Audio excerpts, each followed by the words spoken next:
ये हुआ, अदालत में मारा पासा तुम दोनों ने पलटा, और तब जान का डर नहीं लगा था कि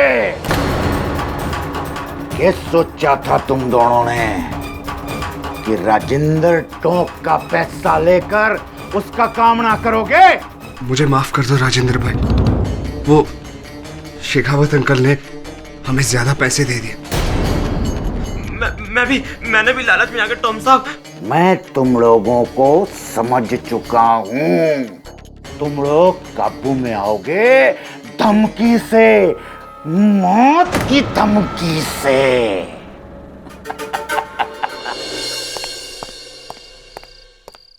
सर, उस जासूस लश्कर सिंह के ऑफिस फिर गया था, अभी भी ताला लगा हुआ है।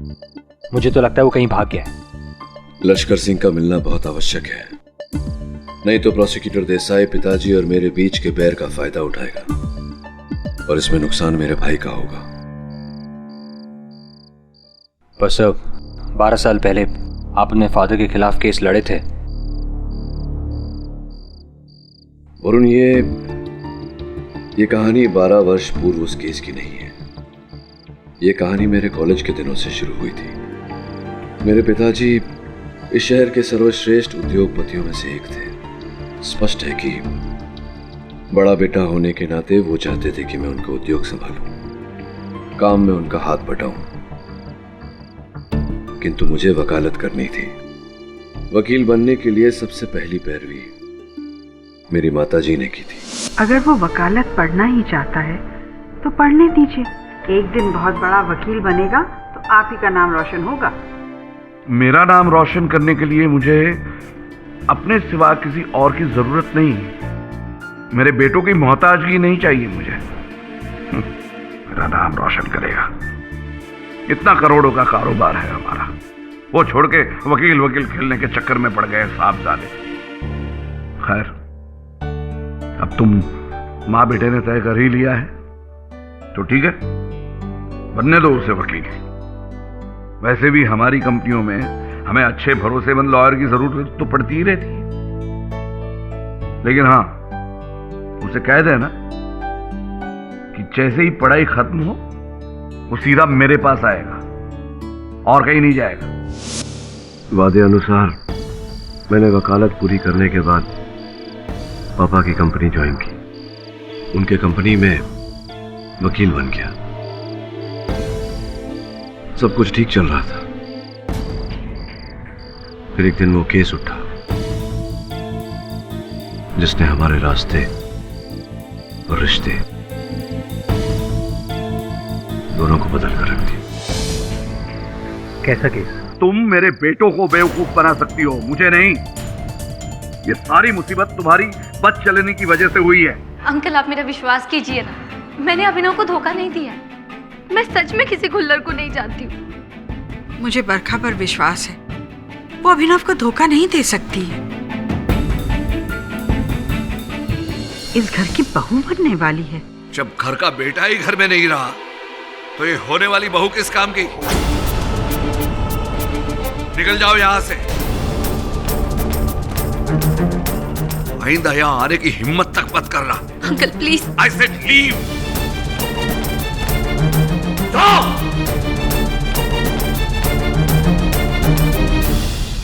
आप इन्हें समझाइए ना। वो मेरा वकील है, उसके सामने गिड़गिड़ाने से कुछ नहीं होगा।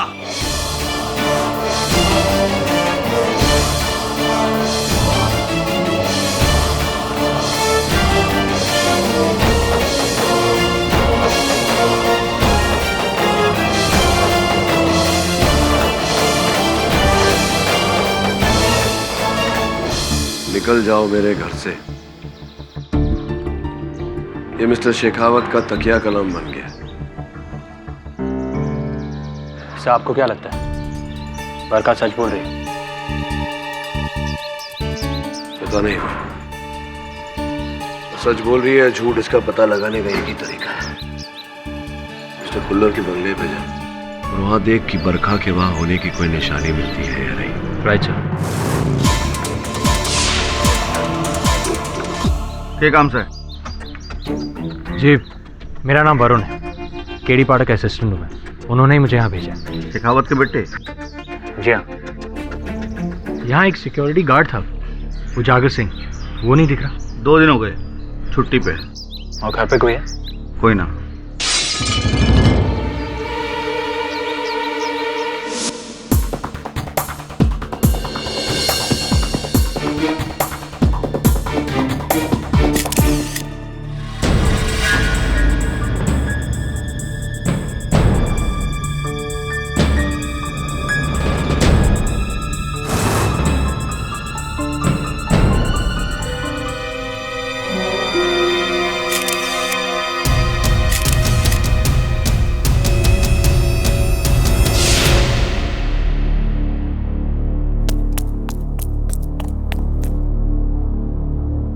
कौन है?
जज साहब, मैं अपना बयान बदलना चाहता हूं।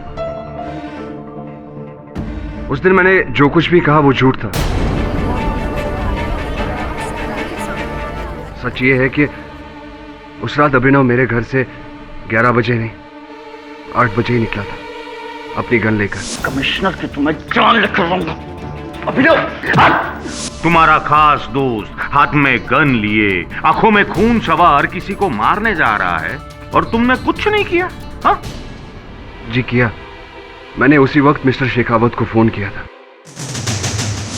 जी अंकल, एक्चुअली अभिनव जगदीश खुल्लर के घर गया उसे मारने, वो भी गन लेकर। अंकल प्लीज आप कुछ कीजिए, वरना कुछ हो जाएगा। ठीक है, मैं अभी खुल्लर के घर पहुंचता हूं। ऐसा कुछ नहीं कहा मैंने। मिस्टर शेखावत, आप प्लीज बैठ जाइए।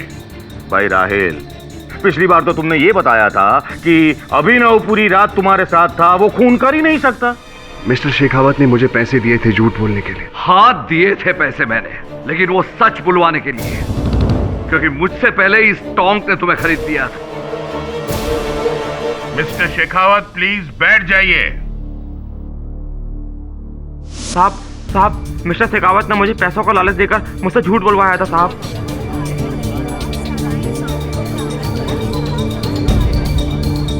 अब मुझे ये बताओ कि क्या हुआ था उस रात को, बताओ। साहब, उस रात मैं गेट पर ड्यूटी में ही था। यही थे जिन्होंने उस दिन घर के अंदर घुसकर मेरे साहब पर गोली मारी, और उस समय साहब इनके कपड़ों में खून भी लगा हुआ था साहब। और एक बात सर, उस दिन बंगले पर एक आदमी और आया था। कौन? वो मिस्टर शेखावत।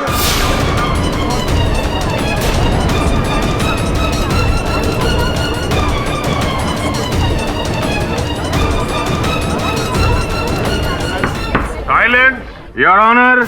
अब तो क्लियर हो गया है कि मिस्टर अभिनव ने ही मिस्टर खुल्लर का खून किया है, और इस केस को शुरू से ही दबाने की कोशिश कर रहे थे मिस्टर शेखावत। पहले अपने बेटे का साथ देकर, उसके बाद इसे मौका वारदात से भगाकर, और अब गवाहों को खरीद कर। वाह मिस्टर पाठक, वाह, कमाल की रंगीन फैमिली है आपकी।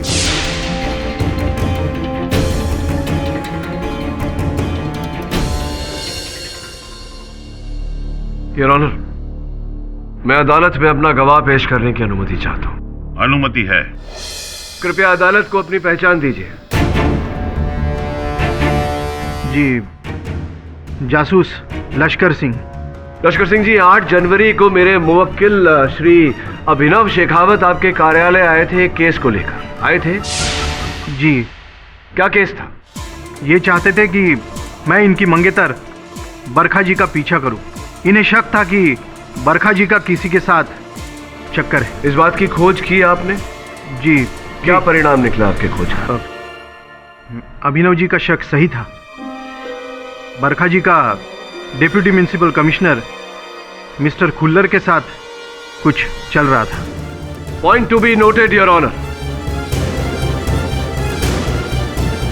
लश्कर सिंह जी, इस केस में आपकी गवाही शुरुआत से अहम रही है। इतने दिन कहाँ लापता हो गए थे आप? जी, मैं भाग गया था डर के मारे। किस बात का डर था? दरअसल जिस रात मिस्टर खुल्लर का मर्डर हुआ, उस रात मैं उनसे मिलने उनके घर गया था। खुल्लर साहब, खुल्लर साहब।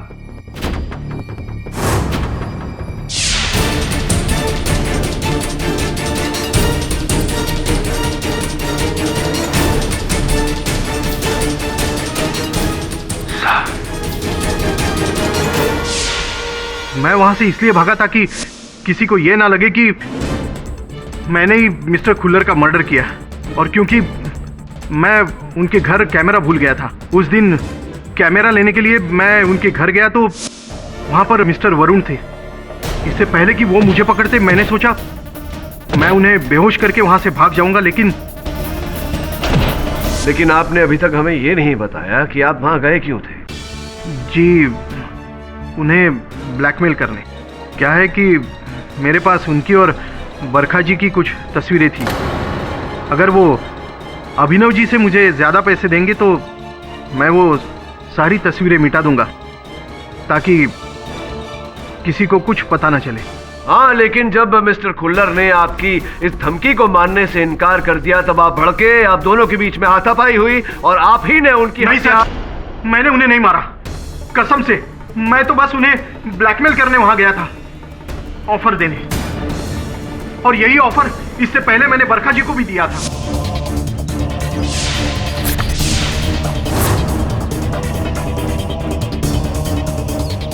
फाड़ दीजिए मैडम, कॉपीज ही तो है, ओरिजिनल तो मेरे इस कैमरे में कैद है। तो बोलिए, ऑफर मंजूर है या? मैं तुम जैसे इंसान की धमकियों से नहीं डरती, समझे? अभिनव को मैं अपनी तरह से हैंडल करूं। Get lost. एक छोटी सी समस्या है लश्कर सिंह जी। बरखा जी का ये कथन है कि आपसे मिलना तो दूर, वो मिस्टर खुल्लर को जानती तक नहीं थी। झूठ बोलती है सर वो। मेरे पास तस्वीरें हैं उनकी और खुल्लर जी की। नहीं तो कहाँ है वो तस्वीरें? वो मैंने डर के मारे जला दी, ताकि मेरा नाम खुल्लर जी के साथ कनेक्ट ना हो। तो जो ओरिजिनल फोटोग्राफ्स थी वो किसी डिस्क पर थी, चिप पर थी, कहाँ थी? मेरे कैमरे में कैद थी, वही कैमरा जो मैं खुल्लर जी के घर पर भूल आया था। और ढूंढने पर भी आपको नहीं मिला होगा कैमरा? जी नहीं। योर ऑनर, विचित्र बात यह है कि वो कैमरा पुलिस को भी मौकाए वारदात से बरामद नहीं हुआ, जिसका अर्थ ये होता है कि कोई व्यक्ति वहां उस कैमरा को ढूंढने गया था और उसी व्यक्ति ने वहां से उस कैमरा को ओझल किया है। जी, मैं जब मिस्टर खुल्लर को जानती ही नहीं, तो मैं उनके घर कैमरा लेने कैसे जाऊंगी? नहीं, आप जानती थी ना उनको, क्योंकि लश्कर सिंह जी के कथन के अनुसार आप थी उन तस्वीरों में जो लश्कर सिंह जी ने खींची थी। और वो कैमरा खुल्लर साहब के घर पर वो भूल आए थे, तो आप वो कैमरा लेने गई थी ना वहाँ? जी नहीं, आप गई थी? नहीं। आप नहीं गई? नहीं गई। आप कभी खुल्लर साहब के घर नहीं गई? जी नहीं। Are you sure? हाँ। तो ये बताइए बरखा जी, खुल्लर साहब के घर के कूड़ेदान में से ये टिश्यू बरामद हुआ जिस पर किसी महिला के होठों का रंग लगा हुआ है। इसकी फोरेंसिक जांच करने पर पता चला कि इसका डीएनए आपके डीएनए से मैच हुआ। ये कैसे संभव हुआ जब आप वहां गई ही नहीं? तो हाँ, ये टिश्यू मेरा ही है, पर हो सकता है उसे किसी ने जानबूझ के वहां फेंका हो। इन्हें फंसाने के लिए। अच्छा, ठीक उसी प्रकार से जिस प्रकार से मिस्टर शेखावत को फंसाने के लिए इनके कोट का बटन वहां मौकाए वारदात पर डाला गया था। वैसे मिस्टर पाठक, आपके पिताजी तो फंस चुके हैं, अब आप बरखा जी को क्यों फंसा रहे हैं? क्योंकि मिस्टर देसाई, या तो लश्कर सिंह जी झूठ बोल रहे हैं या बरखा। मैं ये समझ नहीं पा रहा हूँ कि दोनों में से झूठा कौन है। जी मैं सच बोल रही हूँ, मेरा उस खुल्लर से कोई लेना देना नहीं है। हाँ, ना कैमरा है ना तस्वीर है, फिर साबित कैसे करेंगे? हाँ योर ऑनर, कैमरा भी था और चित्र भी है। केवल चित्र नहीं, चलचित्र है यहाँ। लश्कर सिंह ने अपने कथन में कहा था कि उन्होंने बरखा जी और खुल्लर साहब को आमेर रोड के सनशाइन रेस्टोरेंट में 10 जनवरी को दोपहर 2:30 बजे देखा। वहां के सिक्योरिटी कैमरा की फुटेज अदालत में चलाने की अनुमति चाहता हूं। अनुमति है।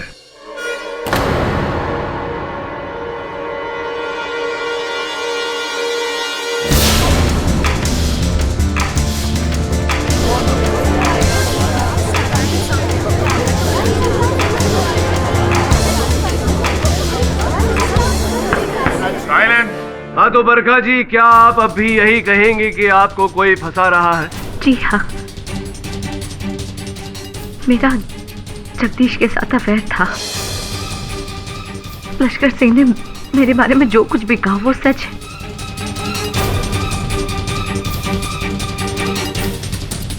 मैं मानती हूँ मैंने अभिनव को धोखा दिया, पर मैंने किसी का खून नहीं किया। She's lying, धोखेबाजी, झूठी है ये। ऐसे मत कहो अभिनव, मैं सच में सिर्फ तुमसे प्यार करती हूँ। प्लीज ये प्यार का ड्रामा बंद कर दो प्लीज। अब देखो अभिनव, मैं अगर तुमसे प्यार नहीं करती तो शायद वो सारी बातें मैंने पुलिस को अब तक बता दी होती, पर मैं चुप थी ना, सिर्फ तुम्हारे और तुम्हारे खानदान की वजह से।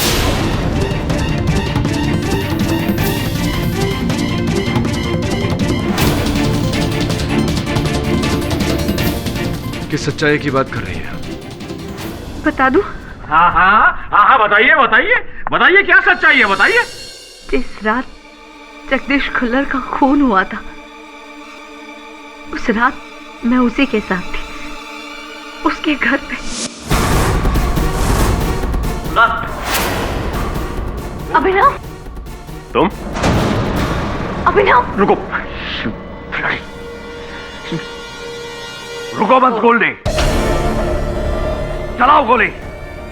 नहीं अभिनव, नहीं।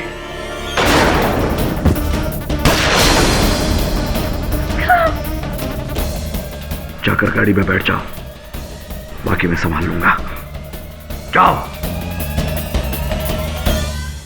और तुम मेरे दोस्त की बेटी हो, इसलिए छोड़ रहा हूं तुम्हें, लेकिन इस बात का जरा सा भी जिक्र कहीं भी हुआ तो तुम्हारी इज्जत की इतनी धज्जियां उड़ा दूंगा कि समेट समेटते तुम्हारा बाप मर जाएगा।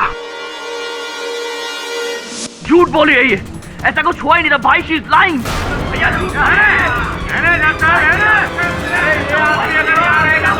और कितनी गवाहियां चाहिए इसके खिलाफ? हिरासत में लीजिए हिरासत में लीजिए इसको, मैं बोलता हूँ।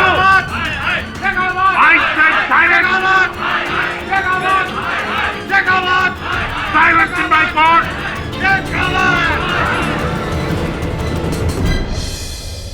माधव सिंह पिताजी के तेल के कारखाने में काम करने वाला एक मजदूर था। एक दिन मशीन में उसका हाथ आ गया और कट गया। उसके खोए हुए हाथ के लिए मजदूरों ने भारी मांग रखी, हड़ताल पे गए। यूनियन ने पिताजी पर केस कर दिया। मुझ पर केस करेगा? करणवीर शेखावत पर एक फूटी कौड़ी नहीं दूंगा मैं उसे। उसे पता नहीं है कि मेरा वकील मेरा अपना बेटा है, विलायत से वकालत पढ़ के आया है, धज्जियां उड़ा देगा उसकी कोर्ट में। लेकिन पिताजी, जब यह हादसा हुआ माधव सिंह ड्यूटी पर था और लेबर एक्ट के अनुसार उसका हर्जाना तो उसे देना ही पड़ेगा। कहेगा हर्जाना? अरे अपनी लापरवाही से उसने अपना हाथ खोया है। शराब के नशे में धुत होकर आया था वो ड्यूटी पर। ये बात नहीं जानता था मैं। तो अब जान गए हो ना, तो अब जाओ लड़ो। ये केस एक मिसाल होना चाहिए हर उस मजदूर के लिए जो ब्लैकमेल करने के लिए हमें चला आता है। Go and fight my boy. तहकीकात करने पर पता चला कि माधव सिंह की भूल नहीं थी। वो उस दिन नशे में नहीं था। दोष हमारे ही कारखाने की मशीन्स की थी, जिसके कारण माधव सिंह और उसके 8 सदस्यों का परिवार पाई पाई को मोहताज हो गया। यानी उसे हर्जाना मिलना चाहिए था। लेकिन मैंने जब उनसे ये बात कही तो उन्होंने साफ साफ मना कर दिया। कहा कि अगर मैं केस नहीं लड़ पा रहा हूं तो छोड़ दूं, वो किसी और वकील को नियुक्त कर लेंगे। लेकिन मुझसे यह अन्याय देखा नहीं गया। मैं केस लड़ा, लेकिन माधव सिंह की ओर से। अपने पिताजी की कंपनी के अगेंस्ट? हाँ, केस जीतकर मैंने माधव सिंह को उसका हर्जाना तो दिलवाया, लेकिन वो जीत मेरे जीवन की सबसे बड़ी हार थी। सबसे बड़ी हार तो उस दिन मेरी हुई। उस दिन मैंने अपने बड़े बेटे को खो दिया और आज अपने छोटे बेटे और पति को खो रही हूँ। ऐसा कुछ नहीं होगा, तू चिंता मत कर। मैं बहुत जल्द अभिनव और पिताजी को घर वापस ले आऊंगा। वादा? वादा। और उनके साथ तू भी घर वापस आएगा? वादा? सत्यमेव जयते, सच की हमेशा जीत होती है। यही था ना तुम्हारा नारा। और शायद पिछले 12 साल से तुम ये नहीं समझ पाए कि दुनिया में सबसे बड़ा सच होता है ना अंतरात्मा, ना भगवान, ना आदर्श। सबसे बड़ा सच है पैसा। और वही आज अदालत में तुमने देखा और सुना। तुम्हारे कायदे कानून के झंडे लहराते रह गए और वो टोक सबकी नजरों के सामने अपनी दौलत से पूरी अदालत खरीदता चला गया। और तुम कुछ नहीं कर पाए मिस्टर पाठक, कुछ नहीं। अब तो समझो पैसे का मोल। कैसा मोल? लाखों करोड़ों लोगों के पास में लाखों करोड़ों रुपए मिल जाएंगे, किंतु सत्य कितने लोगों के अंदर मिलता है? जो वस्तु सत्य से पाई जा सकती है वो धन से खरीदी नहीं जा सकती। इंसाफ के तराजू से तोला जाए तो सत्य का वजन धन से कहीं ज्यादा है।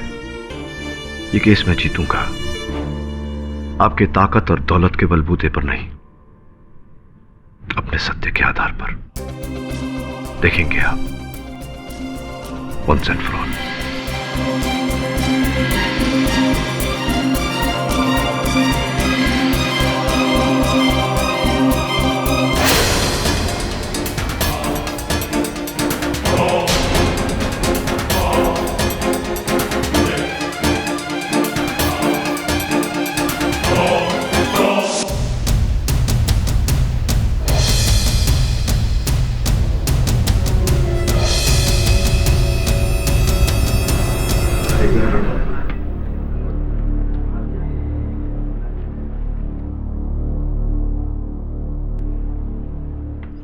वक्त है तुम्हारा ये सच का जाप छोड़ दो और इस केस को मुझे मेरे तरीके से हैंडल करने दो।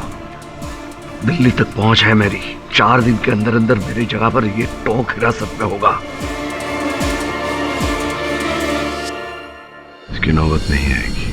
तुम्हारी जिद तुम्हें ले डूबेगी और साथ में हमें भी।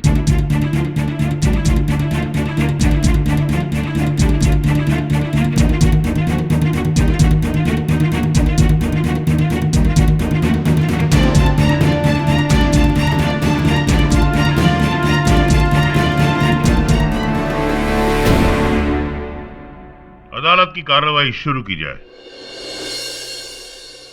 योर ऑनर, पिछली गवाही के दौरान तो सारे गवाह पाठक साहब के पिताजी और भाई।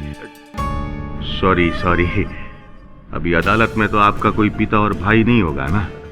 इनके मुवक्किल के खिलाफ गवाही दे रहे थे, तो अब ये बताइए कि अब आप क्या करेंगे? हैं देसाई साहब, स्कूल में जब कोई प्रश्न मुझे समझ में नहीं आता था, मैं बार बार उस प्रश्न को पढ़ता था जब तक समझ में ना आ जाए और उसके उत्तर तक पहुंचता था। आपने भी यहाँ अदालत में कुछ ऐसे प्रश्न किए हैं जो मेरी समझ में नहीं आए। एक बार फिर उन प्रश्नों को दोहराना चाहूंगा, उनके उचित उत्तर तक पहुंचने के लिए। योर ऑनर, सर्वप्रथम मैं उजागर सिंह जी को एक बार फिर कटघरे में बुलाने की अनुमति चाहता हूँ। अनुमति है।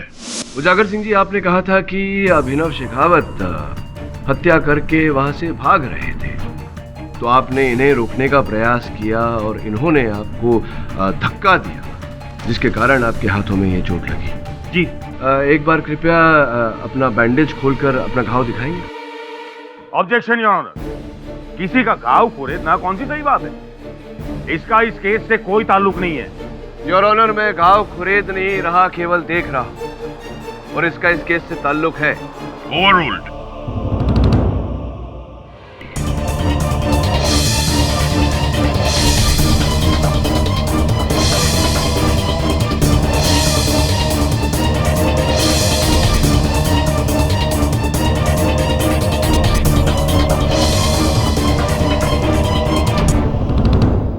ये जो घाव है ये ऐसा तो नहीं लग रहा उजागर सिंह जी की मेरे मुवक्किल के आपको धक्का मारने के बाद आप जमीन पर गिरे और आपका हाथ रगड़ गया जमीन पे। जब जमीन पर हाथ रगड़ता है तो खरोंचे पड़ती हैं, तो आपका हाथ कटा हुआ है। वैसे भी कुल्लर साहब के बंगले के बाहर जो मिट्टी है वो तो चिकनी है, तो वहां गिर कर हाथ रगड़ कर इस प्रकार से कटना तो असंभव बात है।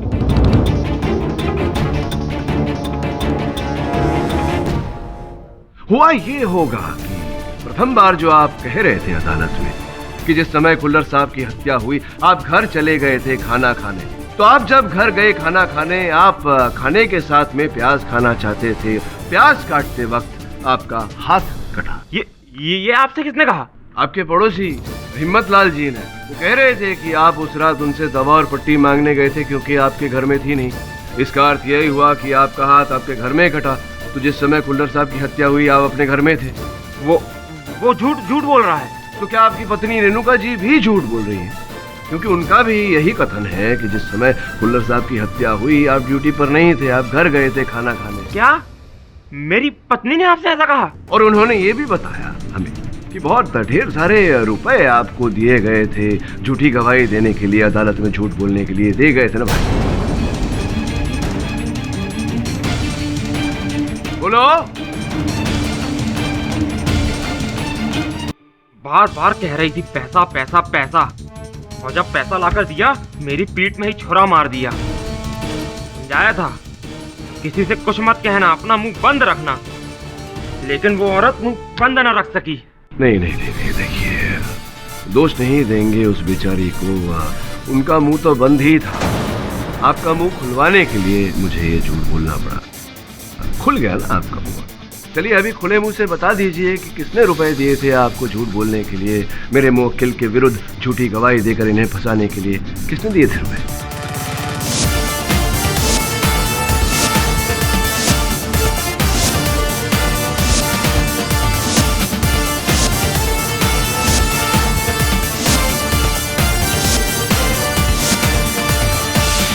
रायल साहब, आपने कहा था कि मेरे मुवक्किल अभिनव शेखावत आपके साथ रात के 8 बजे तक थे, जिसके पश्चात हाथ में गन लिए गुस्से में रुसते हुए ये कुल्लर साहब के बंगले पर चले गए थे उनकी हत्या करने 9 बजे के आसपास, राइट? जी। आपने ये भी कहा था कि इनके जाने के तुरंत बाद आपने इनके पिताश्री शेखावत साहब को फोन किया था उन्हें सचेत करने के लिए, ये भी सही है? जी। ये संभव नहीं है रायल साहब, क्योंकि आपके फोन कॉल के रिकॉर्ड्स के अनुसार आपके मोबाइल फोन से कोई फोन गया ही नहीं। ये देखिए, उस समय कोई फोन किया ही नहीं गया। वो मैंने सेल फोन यूज नहीं किया था, लैंडलाइन से फोन किया। लैंडलाइन की सूची भी है मेरे पास, ये देखिए। इससे भी श्री करणवीर शेखावत को कोई फोन नहीं किया गया। जी, मुझे पूरा याद है मैंने फोन किया था। हाँ, किया था, फोन किया था, लेकिन शेखावत साहब को नहीं, बरखा जी को। ये देखिए, बरखा को आपने फोन किया इनके जाने के बाद, संभवतः इसलिए क्योंकि आप उसे बताना चाहते थे कि अभिनव उनके बारे में जान गए, बरखा को सचेत करना चाहते थे। क्यों बरखा को सचेत करना चाहते थे आप? क्यों बरखा को फोन किया था आपने? जी, मैंने फोन नहीं किया। बरखा को फोन किया था आपने क्योंकि बरखा के साथ आप मिले हुए हैं। मैं कह रहा हूँ ना कि मैंने फोन नहीं किया। इस बात का कोई गवाह है जो ये कह सके कि आपने बरखा को फोन नहीं किया था? अभिनव मतलब? क्योंकि अभिनव मेरे साथ देर रात तक था। आप चाहे तो उससे पूछ सकते हैं। नहीं, तो पहले आपने क्यों कहा कि ये 8 बजे ही चले गए थे अपनी गन लेकर?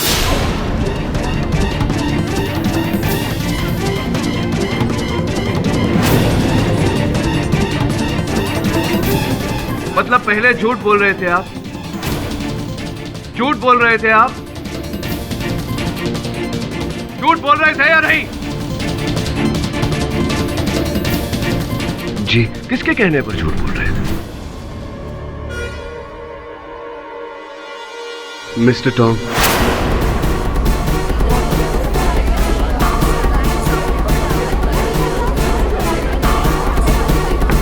साइलेंट। साहब, उन्होंने पहले हमें पैसे देकर हमसे झूठ बुलवाया था।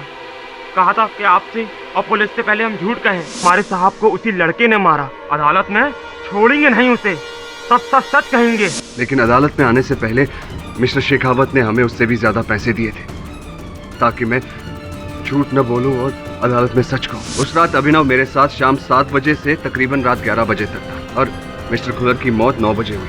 तो जाहिर है अभिनव बेकसूर है। पर इसके बाद टॉम सर ने हमारी इतनी धुलाई की कि डर के मारे साहब हमने अपना बयान बदल दिया और इस बार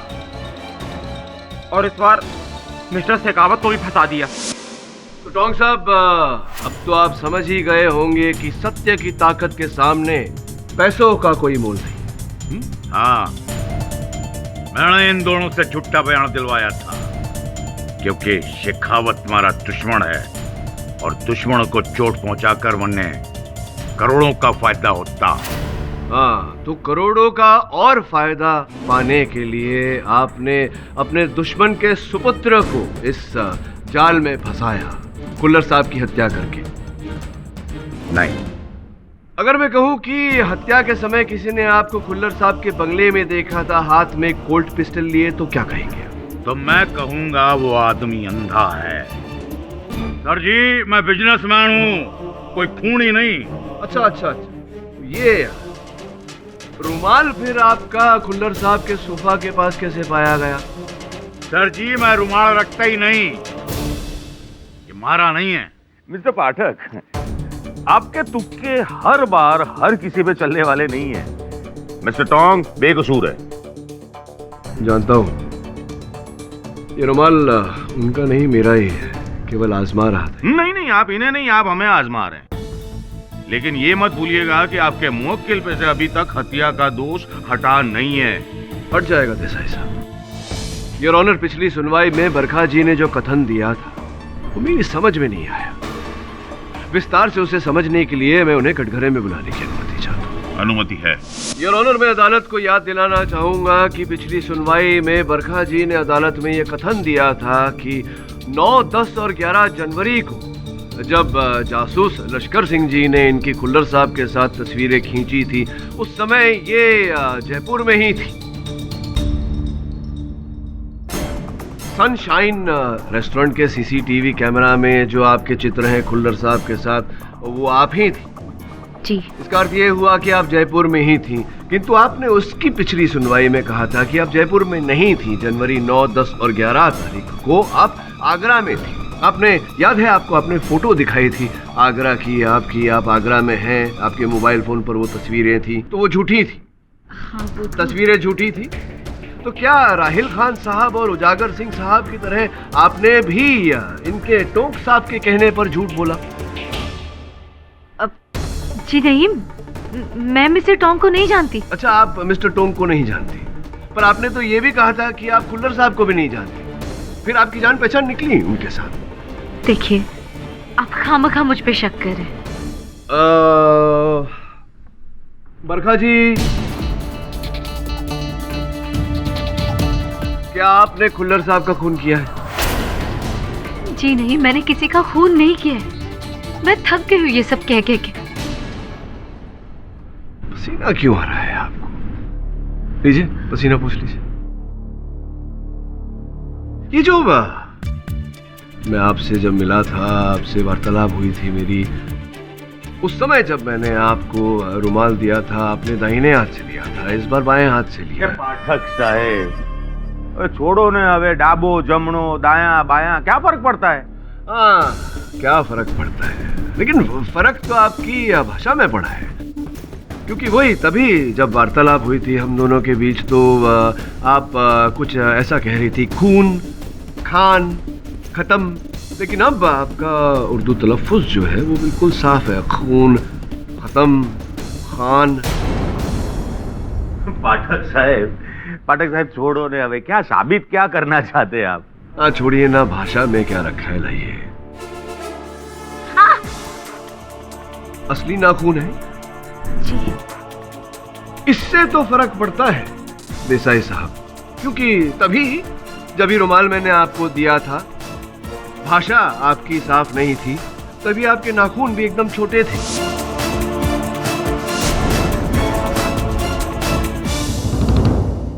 ये अचानक कुछ ही दिनों में इतने लंबे नाखून को छोटे होते हुए देखा है, लेकिन छोटे नाखून को लंबे होते हुए इतने कम दिनों में दिखा नहीं। मिस्टर पाठक, आपका इशारा किसकी तरफ है? मैं समझाता हूँ योर ऑनर। अभिनव, मैं चाहता हूँ कि तुम बरखा से कोई ऐसा प्रश्न पूछो जिसका उत्तर तुम दोनों के अतिरिक्त और किसी के पास ना हो। बरखा, ये बताओ, हम हर साल अपनी एनिवर्सरी सेलिब्रेट करते हैं। जिस दिन मैंने तुम्हें प्रपोज किया था उस दिन की कौन सी तारीख है वो? हाँ, बताती हूँ ना मैं। बताइए बताइए, सोच के बताइए, समय लीजिए। हाँ, वो तारीख मैं बस। बरखा, तुम्हें तो याद होना चाहिए ना। बरखा, तुम्हें तो याद होना चाहिए ना। तो स्ट्रेंज, हर साल तुम ही मुझे याद दिलाते, तुम्हें याद कैसे नहीं है?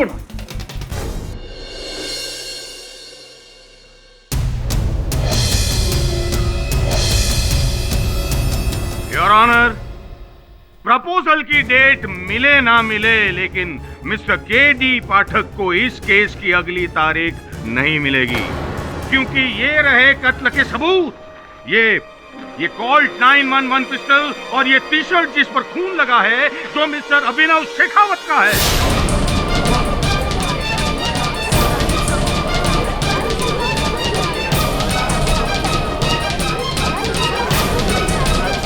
और पुलिस को यह सबूत मिला है मिस्टर के.डी. पाठक की सूटकेस में से।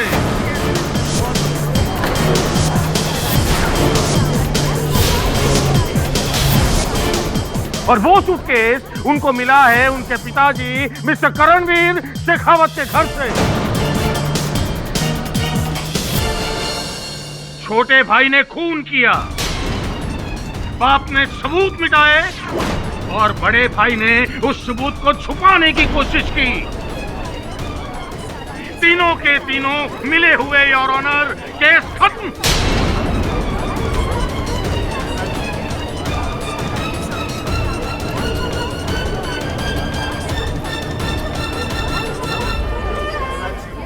इस नए सबूत की पुष्टि हो जाने के बाद अगली सुनवाई पर अदालत अपना फैसला सुनाएगी। तब तक के लिए यह अदालत मुलतवी की जाती है।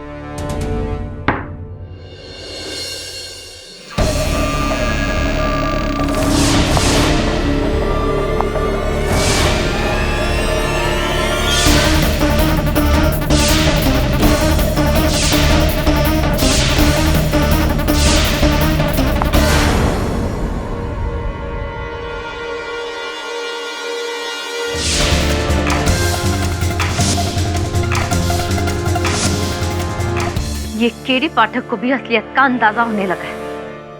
इससे पहले कि वो तुम तक पहुंच जाए, तुम्हें मरना होगा। बरखा,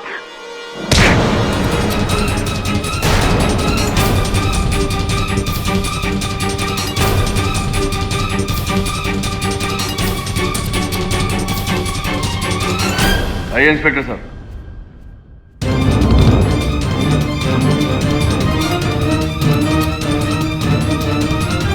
चलें अदालत। जी, मैं बरखा नहीं, मेघा हूं, उसकी जुड़वा बहन। बरखा शर्मा वो रही।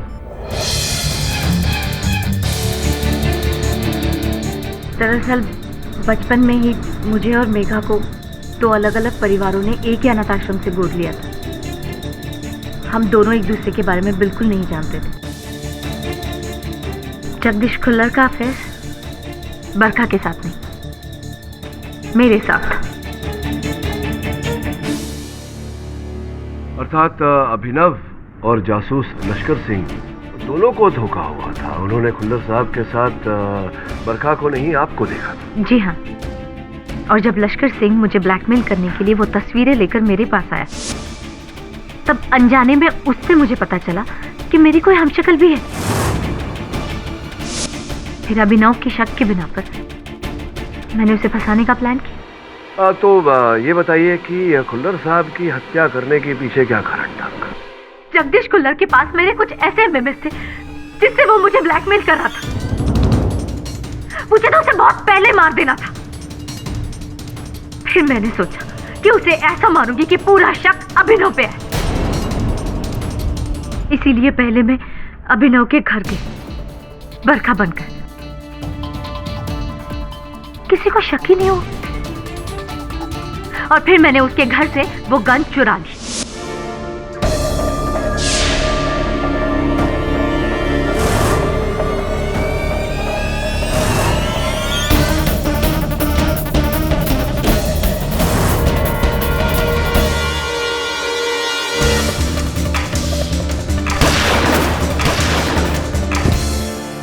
मर्डर के बाद मैंने अभिनव की वो टी शर्ट भी चुरा ली जो उसने उस रात पहनी थी।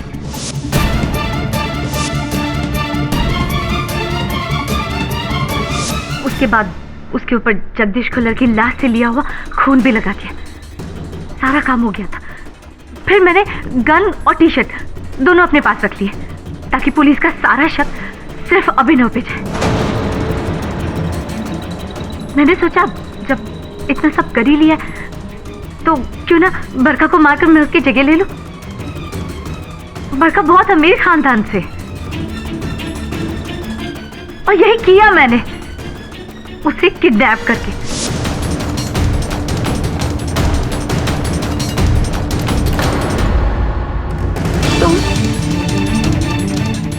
और फिर वो टी शर्ट और गन मैंने आपके सूटकेस में छुपा दी ताकि एक बार वो पुलिस को मिल जाती ना तो अभिनव के ऊपर जगदीश खुल्लर के खून का इल्जाम साबित हो जाता। और फिर मैं अपनी पूरी जिंदगी बरखा बनकर अमीरी में जीती। और अफसोस कि अब बाकी बची जिंदगी आपको सलाखों के पीछे गुजारनी पड़ेगी। Defence restaurant. ये अदालत मिस मेघा को जगदीश खुल्लर के कत्ल के जुर्म में दोषी पाते हुए फौरन हिरासत में लेने का आदेश देती है और मिस्टर अभिनव शेखावत को और करणवीर शेखावत को बाइज्जत बरी करती है। The case is close.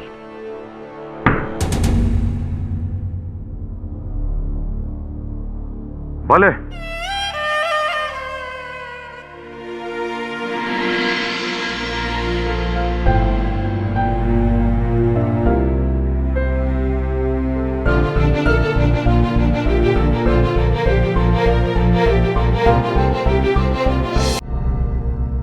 Tickets ले लिए तूने? जी सर।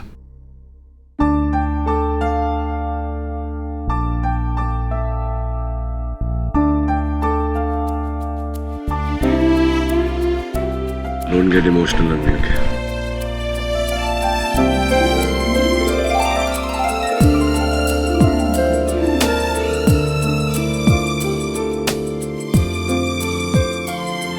मत जाना।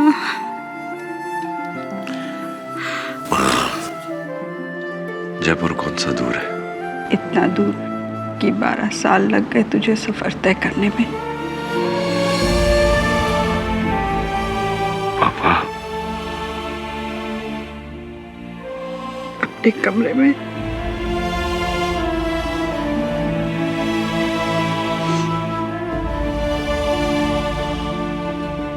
अरे अनिसा, स्वास्थ्य का ध्यान रखना।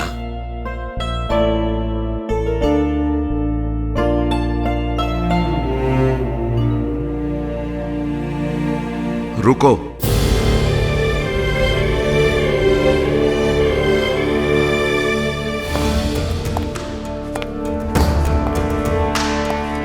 चाहो तो रुक सकते हो। शेखावत ग्रुप ऑफ इंडस्ट्रीज को एक सीनियर लॉयर की जरूरत है। टर्म्स, कंडीशंस, तनख्वाह, सब कुछ तुम्हारी मर्जी के। बोलो क्या कहते हो? आप मेरी जगह होते तो क्या कहते?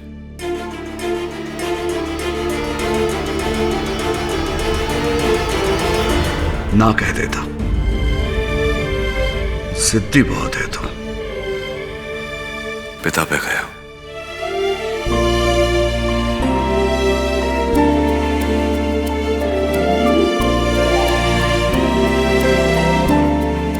जीता रहे।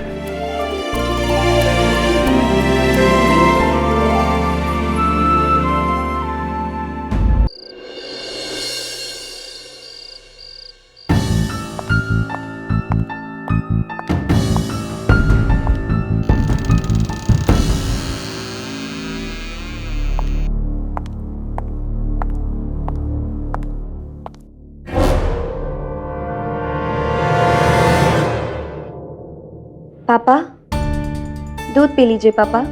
आपका व्रत है ना पापा। और देखिए, सुबह से आपने कुछ खाया भी नहीं है। लीजिए, दूध पी लीजिए। पापा,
ये बिजली को क्या?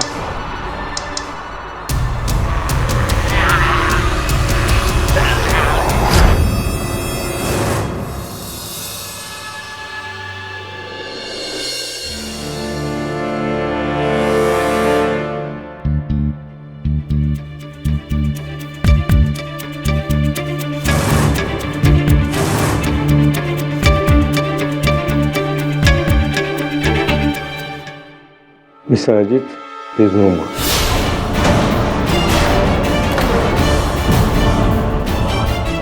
पापा, नहीं पापा, पापा।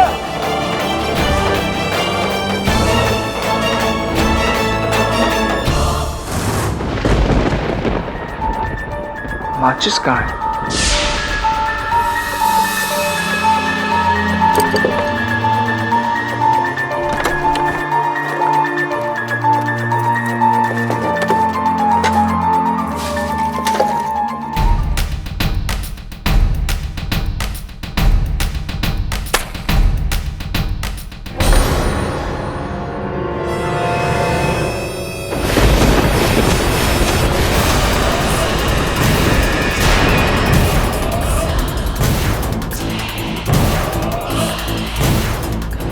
कौन?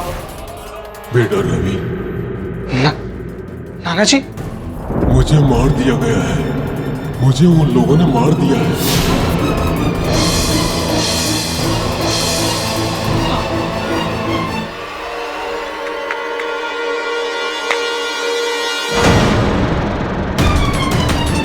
नाना जी,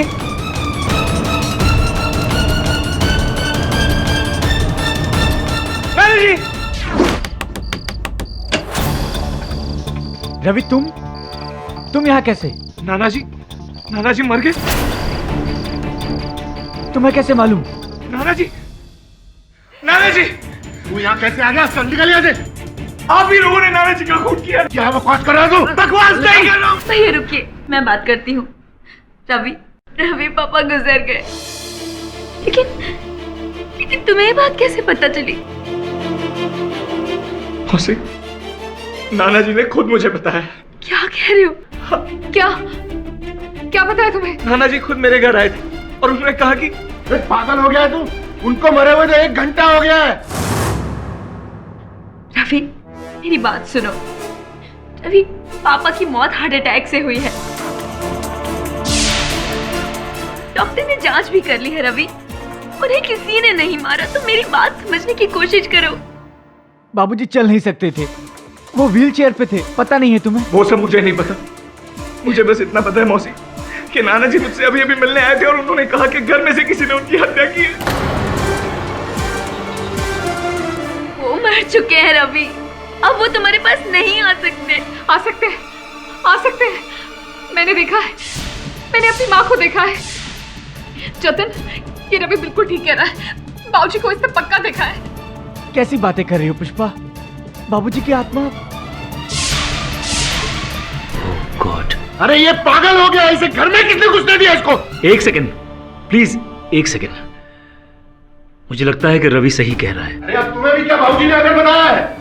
भैया आप ये देखिए, इनकी जबान काली पड़ गई है। शायद डॉक्टर्स ने इनकी जबान चेक नहीं की है। नेचुरल डेथ में जबान काली नहीं पड़ती है। इन्हें जहर दिया गया है, ऐसे किस्म का जहर जिसका असर देर से पता चलता है। मैंने कहा था किसी ने नाना जी की जान ली है। हमें पुलिस को इन्फॉर्म करना ही होगा। नाना जी का पोस्टमार्टम हमें करवाना ही होगा। पोस्टमार्टम? अरे तू पागल हो गया क्या? पोस्टमार्टम? भैया ये गलत कहाँ कह रहा है? मेरी भी राय यही है, हमें पोस्टमार्टम करवाना चाहिए। देखिए अगर बाबूजी का वाकई खून हुआ है तो कातिल का पता लगाना बहुत जरूरी है।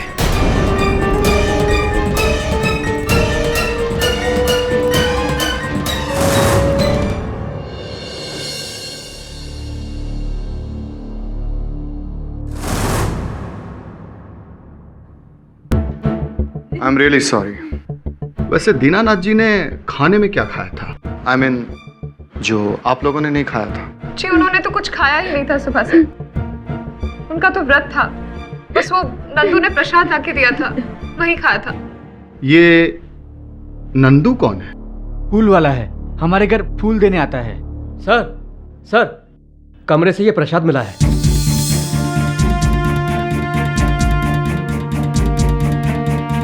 तो ये वही प्रसाद है जो? जी वही है।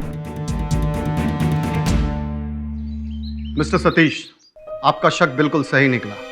दीनानाथ जी की मौत जहर से ही हुई।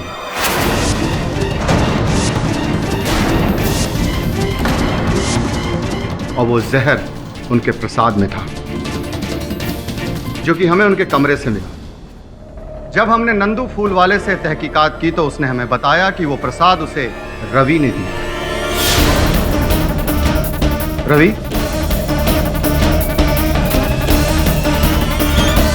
रवि, क्या मैं सही कह रहा हूं?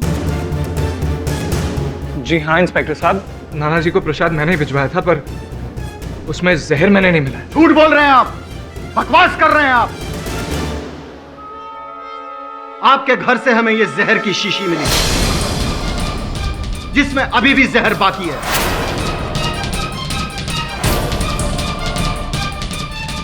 और यही नहीं, इसके पहले भी आपने दीनानाथ जी को मारने की कोशिश की। अरे इंस्पेक्टर साहब, अब ये कैसी बात कर रहे हैं? वो मेरे नाना जी, मैं उनका खून क्यों करूंगा भला? इसका फैसला तो अदालत करेगी। फिलहाल यू आर अंडर अरेस्ट। गिरफ्तार कर लो इसे। अरे मामा जी बताइए इनको, मैं नाना जी का खून नहीं कर। अरे छोड़िए यार इंस्पेक्टर साहब, मैं अपने नाना जी का खून नहीं कर सकता। रवि, तुम्हारी ये कहानी जितनी विचित्र है उतनी ही मनोरंजक भी। सुन के मजा आया, लेकिन विश्वास करना जरा कठिन है। ये भूत प्रेत की बातों पर, अंधविश्वास की बातों पर ना अदालत विश्वास करेगी ना मैं। इसलिए सच सच बताओ, कैसे पता चला तुम्हें अपने नाना जी के देहांत का? सर सच ही बता रहा हूं मैं आपसे। सर नाना जी मेरे सामने खड़े थे और उन्होंने खुद मुझसे कहा। अब अगर तब तक उनका देहांत हो गया था तो भूत ही होंगे ना सर? नहीं, ये तो मैं कह रहा हूँ कि भूत नहीं हो सकते ना, भूत नहीं होते हैं, नहीं प्रकट होते लोगों के सामने। सर प्लीज मेरी बात का विश्वास कीजिए, मैंने अपने नाना जी को नहीं मारा। मुझे नहीं मालूम ये सब क्या हो रहा है, पर मैं अपने नाना जी को नहीं मार सकता सर। योर ऑनर, ये केस बहुत ही सीधा साधा सिंपल सा केस है। 2+2=4 वाला इश्यू है। अदालत का ज्यादा वक्त बर्बाद होगा नहीं। दीनानाथ तिवारी जी, उनकी हत्या की गई है और जो सबूत और हालात है वो सारे इशारा कर रहे हैं कि दीनानाथ तिवारी जी की मृत्यु, उनकी हत्या, उनके नाती यानी कि उनकी बेटी के बेटे रवि शर्मा ने की है। दीनानाथ तिवारी जी की मृत्यु जहरीला प्रसाद खाने की वजह से हुई थी। एक्चुअली ये प्रसाद जो है वो नंदू नामक एक फूल वाले ने दीनानाथ तिवारी जी को दिया था। वो रोज नंदू जो है वो रोज फूल देने तो जाता था दीनानाथ तिवारी जी को, लेकिन उस दिन फूल बना के जहरीला प्रसाद खिला दिया। और एक बात पता चली योर ऑनर कि ये जो जहरीला प्रसाद है वो नंदू को दिया किसने? रवि शर्मा ने। मैं सिर्फ एक सवाल पूछना चाहता हूँ रवि शर्मा जी से योर ऑनर, इजाजत है? Thank you. बस इस सवाल का जवाब मिल जाए 10 मिनट में तो केस खत्म, उससे पहले लंच घर पे कीजिएगा आप। रवि जी ये बताइए कि ये जो प्रसाद दीनानाथ जी ने खाया वो प्रसाद तुम्ही ने नंदू फूल वाले को दिया था? जी नहीं, जी हाँ या जी ना? मिस्टर जायसवाल, क्या ये नहीं हो सकता कि रवि ने ही नंदू को वो प्रसाद दिया, लेकिन जिस समय प्रसाद दिया प्रसाद में जहर नहीं था, उसके पश्चात नंदू ने या किसी और ने उस प्रसाद में जहर मिलाया हो? संभव है? संभव है, हो सकता है, लेकिन एक चीज है जो मुझे समझ में नहीं आ रही, आप समझा दीजिएगा मुझे कि वो कैसे हो सकता है। योर ऑनर, ये जो बॉटल है जिसमें जहर है, और ये वही जहर है जो दीनानाथ जी के प्रसाद में था जो उन्होंने खाया और उनकी हत्या हो गई। ये जहर वाली जो बॉटल है, आधी बॉटल, वो रवि जी के कमरे से मिली। ये कैसे हो सकता है? क्या छोड़िए योर ऑनर, और एक बात है, ये चाकू तीसरा सबूत है रवि शर्मा जी के खिलाफ। इन पर रवि जी के उंगलियों के निशान हैं, और दीनानाथ जी की जब मृत्यु हुई उसकी पिछली रात ये चाकू दीनानाथ जी के बेडरूम की खिड़की के नीचे से मिला, बाहर की साइड। ये कैसे पहुंचा वहां पे? इस सवाल का जवाब देने के लिए मैं दीनानाथ जी के वॉचमैन गंगाराम को यहाँ पे बुलाना चाहूंगा योर ऑनर, इजाजत है? हाँ साहब, उस रात जब हम अपनी ड्यूटी कर रहे थे तो हमने बाबूजी के कमरे के नीचे किसी को देखा था। वहीं रुको! हमारी आवाज सुनने के बाद वो भाग गया था। हमने वहां जाकर देखा तो जमीन पर एक चाकू पड़ा हुआ था। हमने वो चाकू उठाकर जतिन बाबू को दे दिया। योर ऑनर, वो चाकू जतिन ने पुलिस के हवाले कर दिया, और फॉरेंसिक रिपोर्ट के अनुसार उस चाकू पर जतिन और गंगाराम जी के अलावा सिर्फ रवि की उंगलियों के निशान हैं।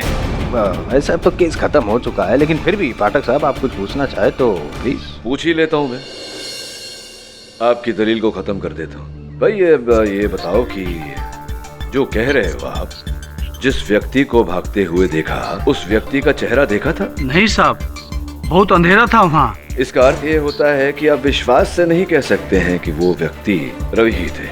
नहीं साहब, हम कहाँ कह रहे हैं, ये तो ये वकील साहब कहे जा रहे हैं। नहीं मतलब रवि जो चाकू पे रवि के उंगलियों के निशान मिले। योर ऑनर, जायसवाल साहब पता नहीं चाकू को लेकर क्या सिद्ध करना चाहते हैं, क्योंकि दीनानाथ जी की हत्या, उनकी मृत्यु इस चाकू के कारण तो हुई ही नहीं है। आप आज्ञा दें तो मैं अपने मुवक्किल रवि से चंद प्रश्न करना चाहूंगा। इजाजत है? धन्यवाद। रवि, जब आपको अपने नाना जी के मृत्यु के बारे में पता चला और आप उनके घर पहुंचे और सबके सामने आपने ये भावना प्रकट की कि उनकी मृत्यु स्वाभाविक रूप से नहीं हुई, उनकी हत्या की गई है, ये किस कारणवश आपने ऐसा कहा था? जी वो मुझे किसी ने बताया था। अच्छा, किसने? मेरे नाना जी। यस योर ऑनर, उस रात नाना जी खुद मेरे घर आए थे। नाना जी?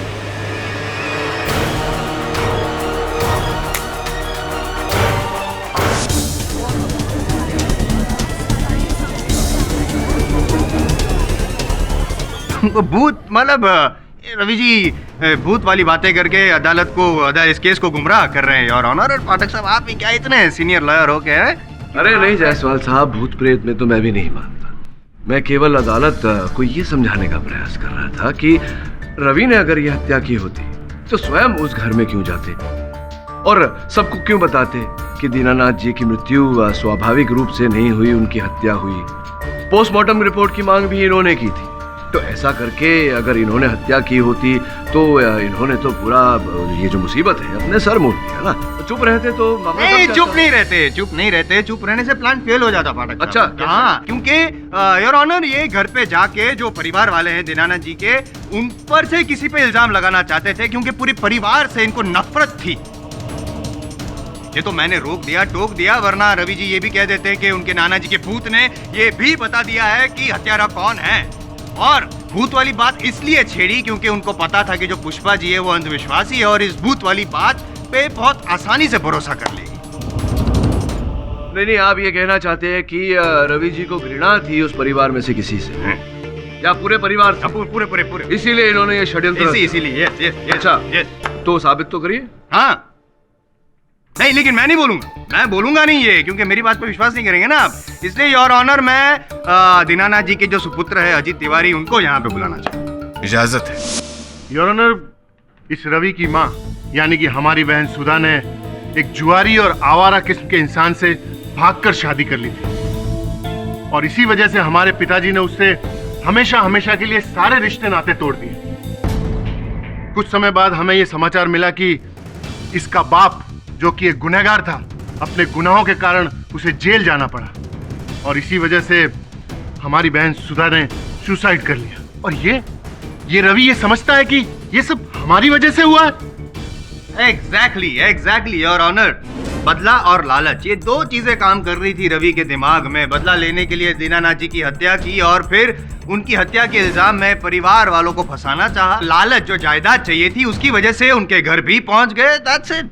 जसवाल साहब देखिए, ऐसा नहीं है कि दीनानाथ जी की मृत्यु से केवल रवि को ही फायदा होने वाला था। 3 और व्यक्ति हैं जिनको फायदा होने वाला था। संभव है कि उन तीनों में से किसी ने दीनानाथ जी की हत्या की हो। योर ऑनर, दीनानाथ जी ने अपनी कोई विल नहीं बनाई थी, जिसके कारण उनके जायदाद के बंटवारे को लेकर परिवार में अशांति का वातावरण फैला हुआ था।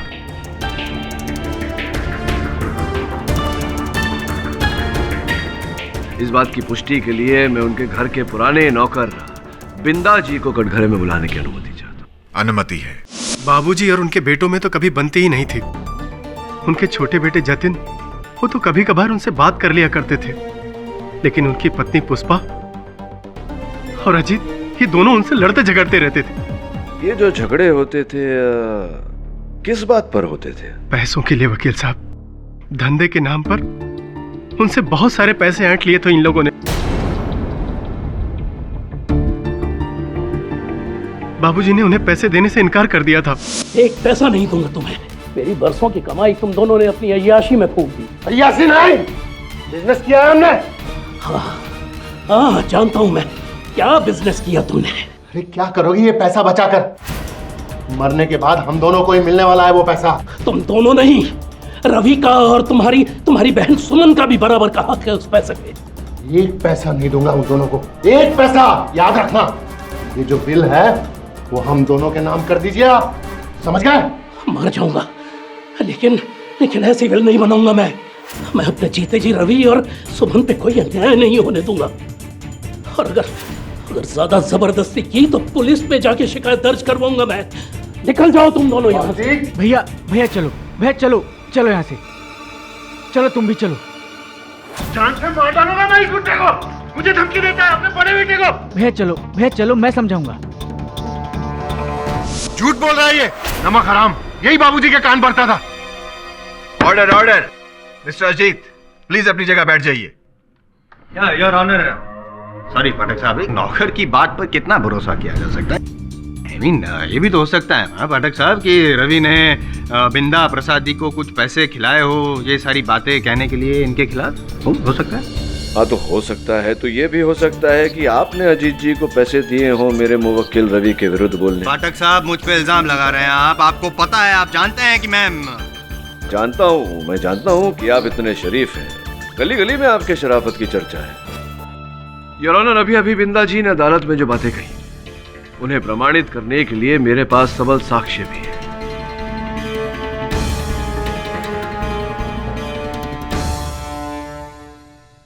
रवि, ये जो प्रसाद तुमने नंदू द्वारा भेजा था अपने नाना जी को, इस प्रसाद के अतिरिक्त भी कोई तुम्हारे और नाना जी के बीच में कोई आदान प्रदान चल रहा था? Yes sir. पिछले कुछ महीनों से मैं और नाना जी नंदू के माध्यम से एक दूसरे को चिट्ठियां पहुंचा रहे हैं और चिट्ठियों में नाना जी ने घर के हालातों के बारे में काफी कुछ लिखा है। योर ऑनर, जिन चिट्ठियों के बात कर रहे हैं वो चिट्ठियां इस समय मेरे पास यहाँ हैं। इससे इस बात की पुष्टि हो जाती है कि बिंदा जी जो कह रहे हैं वो बिल्कुल सही है। पढ़ के सुनाता हूँ योर ऑनर। मेरे प्यारे रवि, घर का माहौल अब और भी बिगड़ता जा रहा है। अजीत और पुष्पा विल बनाने के लिए मेरे पीछे पड़े हुए, मेरी जान के पीछे पड़े हुए। अच्छा है कि तुम इस माहौल से दूर हो, और हो सके तो हमेशा दूर ही रहे। तुम्हारे माँ और पिता के साथ जो अन्याय मैंने किया, शायद मेरे वही पापों का ये फल है जो मुझे भुगतना पड़ रहा है। ढेर सारा प्यार, तुम्हारे नाना Dinanath. Your honour, handwriting experts इस बात का प्रमाण कर चुके हैं कि हस्तलिपि दीनानाथ जी की ही है। मानता हूं कि अजीत ने दीनानाथ जी को जायदाद के लिए परेशान किया, जान के पीछे पड़ गए थे, लेकिन जान ली ये तो साबित नहीं हुआ। कहने और करने में बहुत फर्क होता है योर ऑनर। वैसे तो आपके लिए भी मेरे मन में क्या फीलिंग्स हैं, मन तो मेरा भी करता है कि मैं समझ गया ना? समझ गया। अच्छी तरह से जानता हूं कि आपके मन में मेरे लिए क्या क्या विचार हैं। ये जो हिंसक विचार मेरे लिए हैं आपके मन में, इन्हें बाहर करने का एक सरल उपाय है। कभी कभार एक आध केस जीत जाए तो अपने आप ये हिंसक विचार बाहर हो जाएंगे, लेकिन मेरे होते हुए ये जरा कठिन है आपके लिए। जायसवाल साहब, कोशिश तो कर ही सकते हैं। जरूर कोशिश करूंगा। फिलहाल ये केस जीतने की कोशिश करूं with your kind permission sir. Please. Your honour, ये जो सारे सर्कमस्टेंशियल एविडेंसेस हैं वो सारे रवि के खिलाफ है, और पाठक साहब जो दावा कर रहे हैं कोई सबूत है नहीं। नहीं, मिल जाएंगे सबूत समय अनुसार योर ऑनर, मिल जाएंगे। The court is adjourned for the day.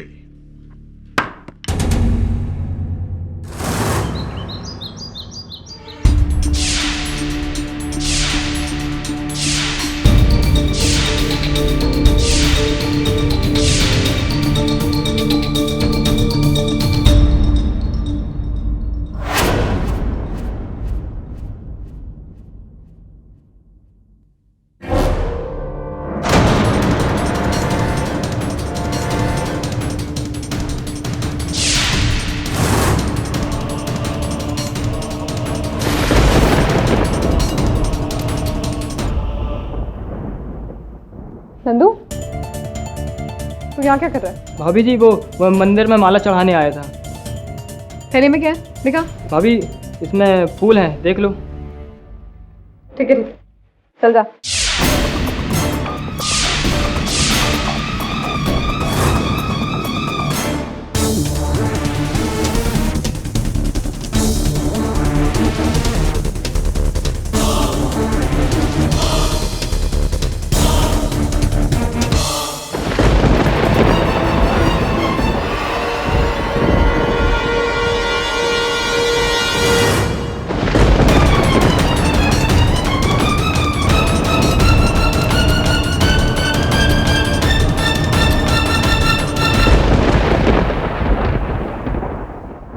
Varun, her case समान तो होता नहीं।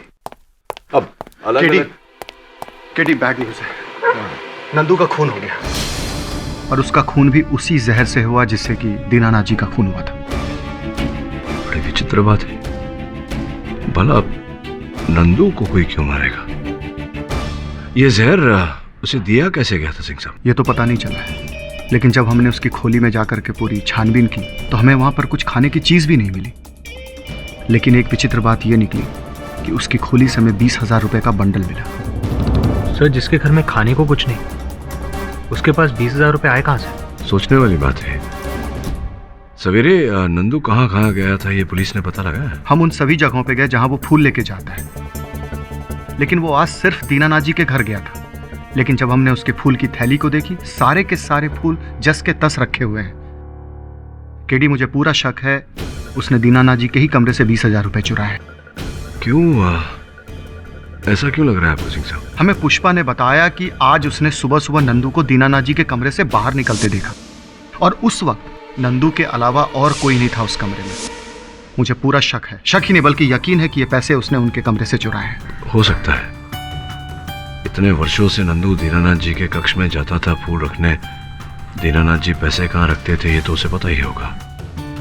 प्रश्न अभी भी वही है कि अंततः नंदू को कोई क्यों मारेगा? सिंह साहब, पता लगाइए कि नंदू को कैसे जहर दिया गया था। Yes KD, and I will let you know. Thank you.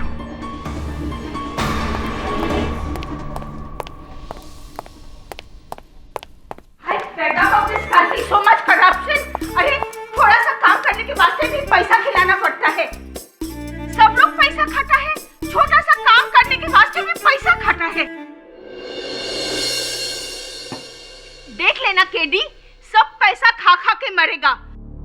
जो पैसा खाएगा वो मरेगा। Everyone who eats money will die.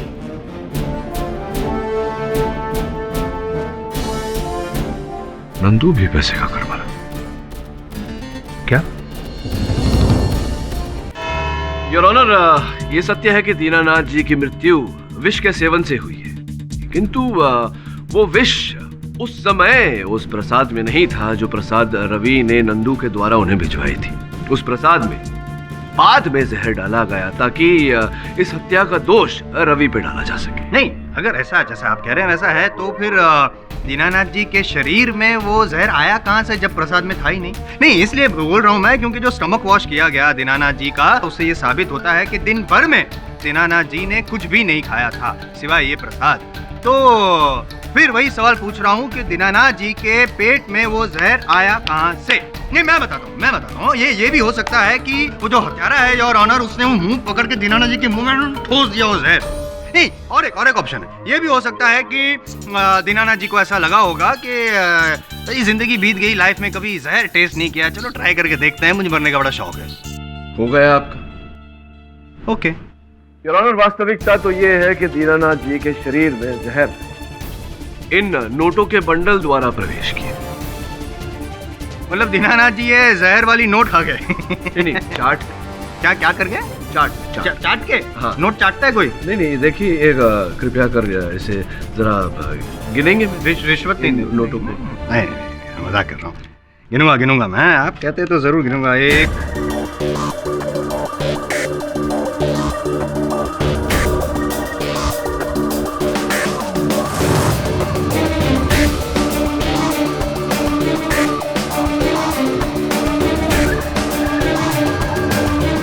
क्या कर रहे हैं आप? चाट रहे हैं अपनी उंगली? मैं चाट रहा हूँ। हाँ, बिल्कुल इसी प्रकार से योर ऑनर, किसी ने दीनानाथ जी को ये नोटों का बंडल दिया, इन नोटों पर विष लगाकर।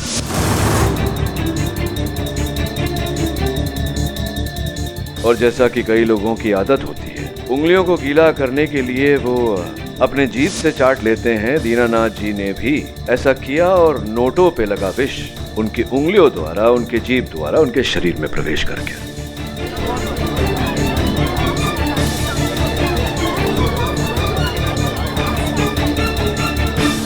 गिनती करने के बाद योर ऑनर, नोटों का ये बंडल दीनानाथ जी ने सुरक्षित स्थान पर रख दिया, किंतु विष का असर उन पर होने लगा।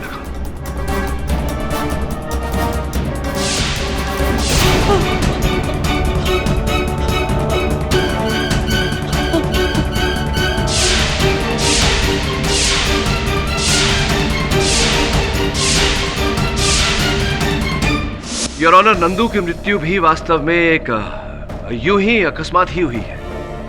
जब उसने दीनानाथ जी से ये नोटों का बंडल चुराया, उसे नहीं पता था कि वो अपनी ही मृत्यु को निमंत्रण दे रहा है।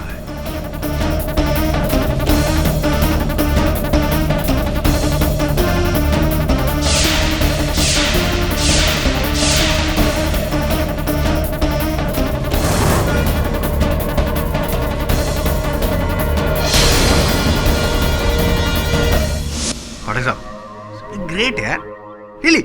नहीं, आपने ये तो बता दिया कि दीनानाथ जी और नंदू की मौत कैसे हुई। अब प्लीज ये भी बता दीजिए ना कि ये जो जहर वाला नोटों का बंडल है वो दीनानाथ जी को किसने दिया, प्लीज बता। योर ऑनर, इस बात को प्रमाणित करने के लिए, साक्ष्य पेश करने के लिए मैं एक ऐसे व्यक्ति को कटघरे में बुलाना चाहूंगा जो कभी कभार दीनानाथ जी की देखरेख किया करते थे। हाँ, कभी कभी मैं अपने पापा को कुछ पैसे दे दिया करता था, लेकिन इतने पैसे देने की मेरी हैसियत नहीं। वैसे भी मेरे घर में मेरे बड़े भैया और मेरी वाइफ पुष्पा ही सब काम हैंडल करते हैं। हो सकता है ये रुपए आपने किसी और से लेकर दिए हो। हाँ, ऑब्जेक्शन योर ऑनर।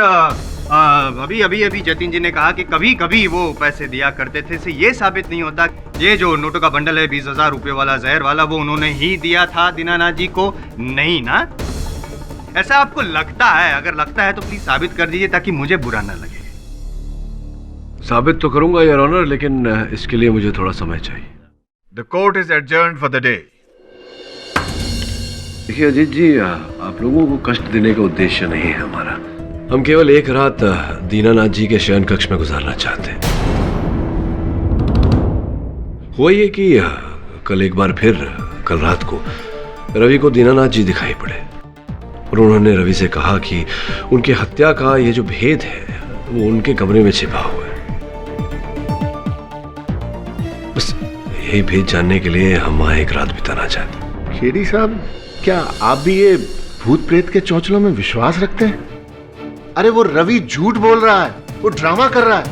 अब समझ नहीं रहे? झूठ कौन बोल रहा है कौन नहीं, सच क्या है क्या नहीं, ये तो कल सवेरे तक पता चल ही जाएगा। एक रात की बात है जीत जी, बस।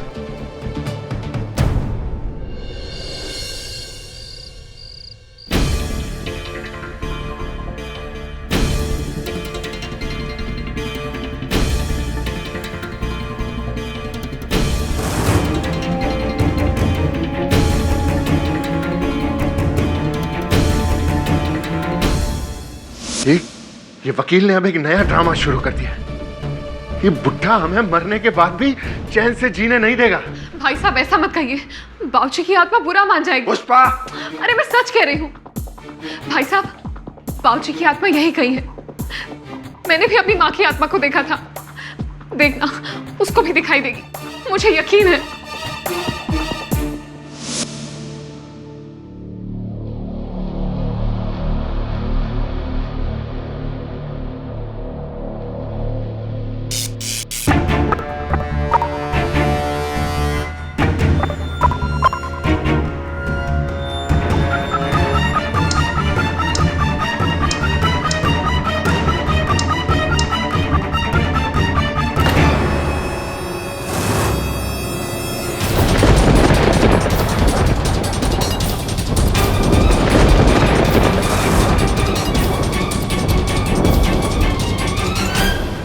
आप कौन?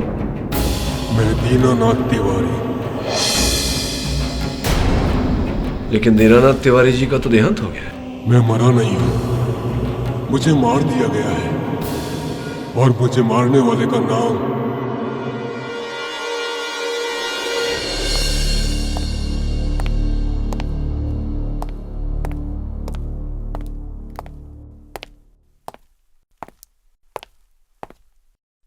आए थे वो। कौन? आपके पिताजी दीनानाथ जी।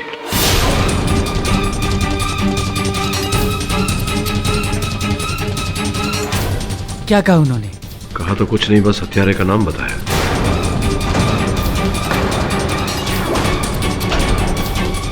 सर, किसका नाम बताया उन्होंने? पुलिस को बताऊंगा ना।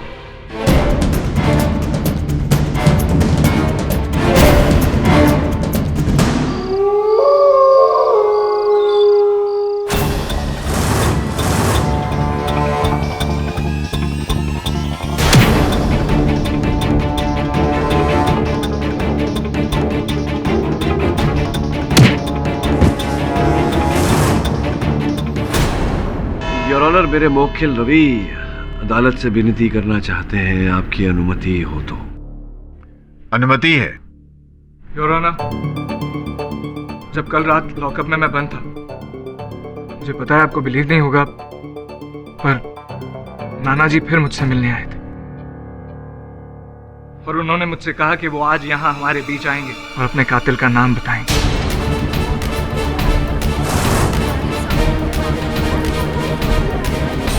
मिस्टर रवि शर्मा, आपको यह पहले भी बताया जा चुका है कि अदालत भूत प्रेत या अंधविश्वास को नहीं मानती। दीनानाथ जी मर चुके हैं, वो अदालत में नहीं आ सकते। लेकिन योर ऑनर, मुझे विश्वास है कि अगर मैं उनको बुलाऊंगा तो वो जरूर आएंगे, क्योंकि उस रात भी तो वही आए थे ना मेरे पास, वरना मुझे कैसे पता चलता कि उनकी हत्या हुई। योर ऑनर, मुझे लगता है कि अगर रवि का विश्वास इतना अटल है तो एक अवसर दिया जाना चाहिए। हाँ बराबर, मौका देना चाहिए। मैं भी मानता हूँ योर ऑनर, मौका देना चाहिए, भले ही अदालत का वक्त बर्बाद होगा और क्या। सुनिए, इनके सर पर हत्या का गंभीर आरोप लगा है। मुझे लगता है योर ऑनर कि इन्हें अपने बचाव में बोलने का एक अवसर देना उचित रहेगा। ठीक है मिस्टर पाठक। मिस्टर रवि शर्मा, मुझे उम्मीद है कि आप जानते हैं कि आप क्या कर रहे हैं। यस योर ऑनर, मुझे पूरा विश्वास है कि मैं जो कुछ भी करने जा रहा हूँ वो ठीक है। बस मेरी एक दरख्वास्त है कि बस कुछ समय के लिए आप ये कोर्ट रूम की रोशनी थोड़ी कम कर दें, प्लीज। इजाजत है। Lights off please.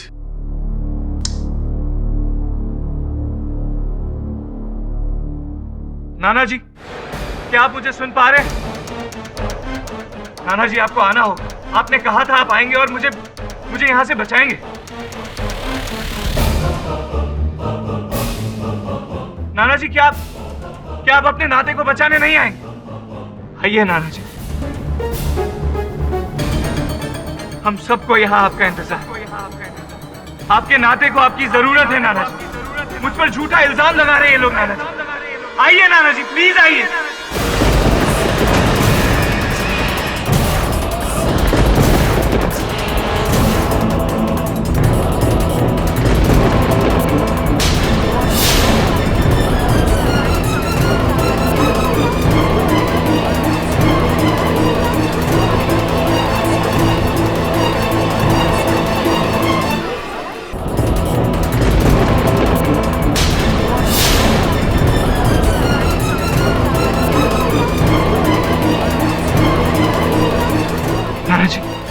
आप आ गए। मैं हूँ दीनानाथ। मैंने कहा था ना आपसे। नाना जी, क्या आप हमें बता सकते हैं कि असल हत्यारा कौन है? जी हाँ, मैं बताऊंगा। मुझे मेरी बेटी सुमन ने मारा है।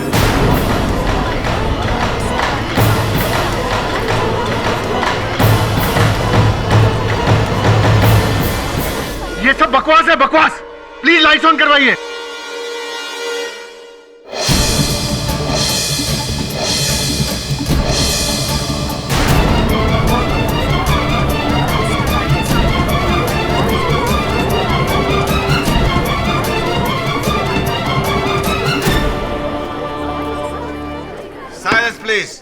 क्या मतलब ये तो बिंदा प्रसाद है। मतलब ये क्या मजाक? मतलब बिंदा प्रसाद ही है तो ये और ऑनर की सच्चाई को सामने लाने के लिए मुझे ये छोटा सा खेल खेलना पड़ा। क्षमा चाहता हूं। वास्तविकता में मेरे मुवक्किल को वहां लॉकअप में कोई भूत दिखाई नहीं पड़ा। जो भूत दिखाई पड़ा था घर में, वो भूत नहीं था यार, वो भी बिंदा प्रसाद ही थे। बिंदा जी, आगे की कहानी आप बताएंगे अदालत को या मैं ही? नहीं जी, मैं बाबूजी के बेटे जायदाद के लिए उनसे हमेशा लड़ते झगड़ते रहते थे। और ये अजीत जी, ये तो हमेशा उन्हें मार डालने की धमकी दिया करते थे। जिस दिन बाबूजी की मौत हुई ना, उस दिन हम समझ गए सरकार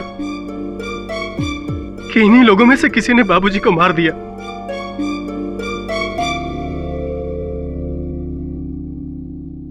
लेकिन हम गरीब किससे कहते? पुलिस या कोई और हमारी बात सुनता क्यों विश्वास करते लोग हमारे ऊपर? इसलिए हमने एक निर्णय लिया और भूत बनने का नाटक किया। मैं जानता था कि रवि अपने नाना से बहुत प्यार करते थे। वो उनकी मौत की छानबीन जरूर करवाएंगे।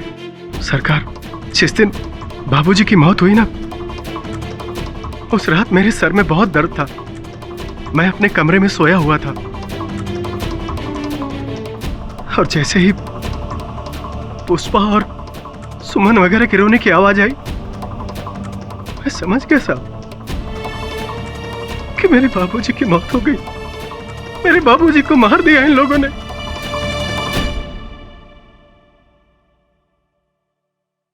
मैंने चुपके से बाबूजी के कपड़े पहने और घर से निकल गया और रवि के घर पर चला गया।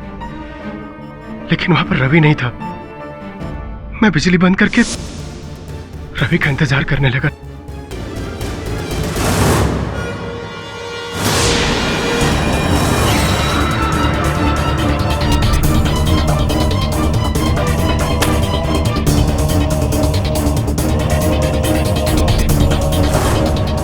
योर ऑनर, मैं आरंभ से ही जानता था कि भूत के भेष में कोई अपनी ही बात कहने का प्रयास कर रहा है।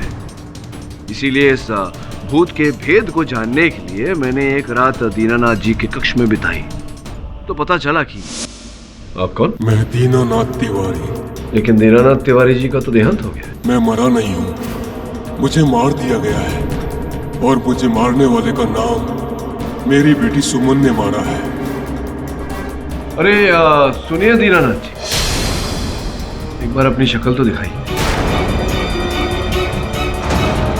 और उसके पश्चात योर ऑनर, बिंदा जी ने मुझे पूरी सच्चाई बताई। इन्होंने सुमन जी का नाम केवल इस कारण लिया क्योंकि इन्होंने सुमन जी को देखा था दीनानाथ जी को 20,000 रुपए देते हुए। योर ऑनर, आपकी आज्ञा हो तो मैं सुमन जी को कटघरे में बुलाना चाहूंगा। अनुमति। जी हाँ, वो पैसे मैंने ही पापा को दिए थे। नहीं, पैसे तो दिए, अच्छी बात है, लेकिन उन्हें मारा क्यों आपने? मैंने? नहीं नहीं जज साहब, ये झूठ है। मैंने अपने पापा को नहीं मारा जज साहब। केडी साहब, मेरा विश्वास करिए, मैंने अपने पापा को नहीं मारा। योर ऑनर, उस दिन दीनानाथ जी के घर जाने के पीछे उद्देश्य मेरा दो तरफा था। एक और कि मैं भूत के उस भेद को खोलूं जो मैंने बिंदा के रूप में खोला। दूसरा ये कि मैं असल हत्यारे को पकड़ूं। जब बिंदा ने मुझे हत्यारे का नाम बताया तो मैंने बाहर जाकर आए थे। वो कौन? आपके पिताजी दीनानाथ जी। क्या कहा उन्होंने? कहा तो कुछ नहीं, बस हत्यारे का नाम बताया। मैंने ये इसलिए किया क्योंकि मैं जानता था कि असल हत्यारा सुमन हो या कोई और, वो हड़बड़ा जाएगा और अपनी हड़बड़ाहट में मुझ पर आक्रमण करेगा, जो कि हुआ यार।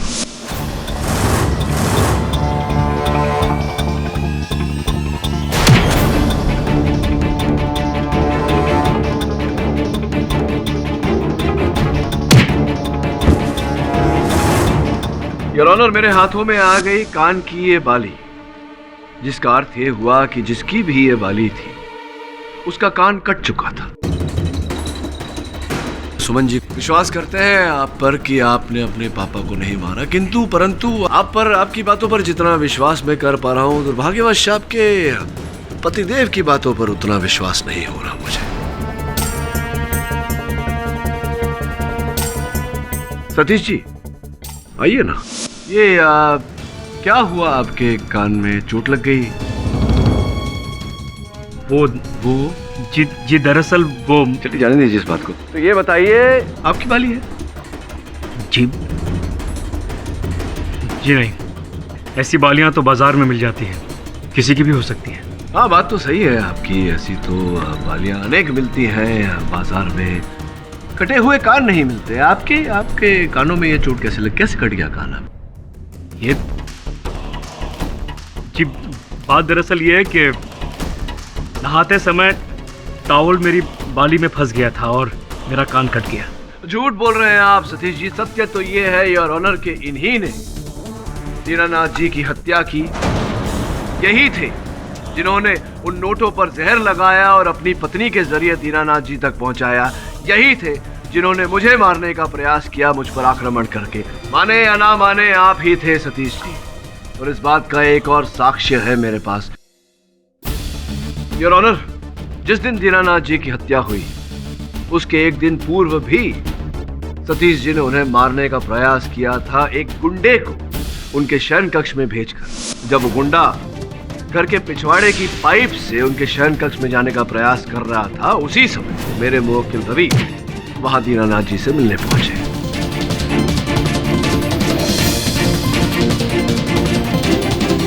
उसी गुंडे बब्बन को मैं कटघरे में बुलाना चाहूंगा। हाँ, तो बब्बन साहब, ये बताइए कि ये जो दीनानाथ जी की हत्या आपको करने को कही गई थी, किसने रुपए दिए थे? ये सतीश साहब।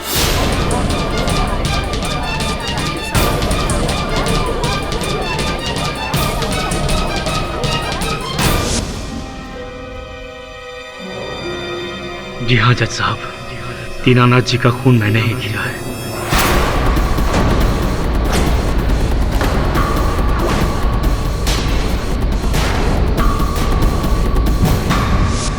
मेरा धंधा बिल्कुल चौपट हो गया था, मुझे पैसों की सख्त जरूरत थी और मेरी पत्नी देवी का होता है, अपने पिता से बहुत प्यार करती थी और अपने दोनों भाइयों से भी।